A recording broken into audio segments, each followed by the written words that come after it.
Hello everyone, in today's video I'm going to tell you how to check the plagiarism of your files on Turnitin. When you log into your Turnitin account, you will see all the classes here. Like I have two classes here. Now click on the class name, that is new to SCP Turnitin check, or in which class you want to check. When you click on the class name, it will show you a number of assignments here. Then click on any assignment and click here on submit, and after submission, after you click submit button, there appears a new window. Add a title, like I'll add AST. Then click on choose from this computer and select the file that you want to check your plagiarism. Let's suppose I have to check here this file. I click on this file and then click on upload.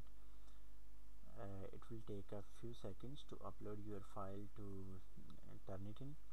Wait for that, and you will get your author name, assignment title, submission title, and all this stuff, and you will also see the word count and character count here.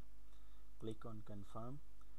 When you click on the confirm, it will show this window like congratulations, your submission is complete, and this is your digital recipient number and etc. And return to assignment list. Here we have the assignment. The plagiarism here is 96%. Click on the plagiarism percentage. Then a pop-up window will appear. Click on here download button and click as download current view. Your file will be downloaded. Thank you so much.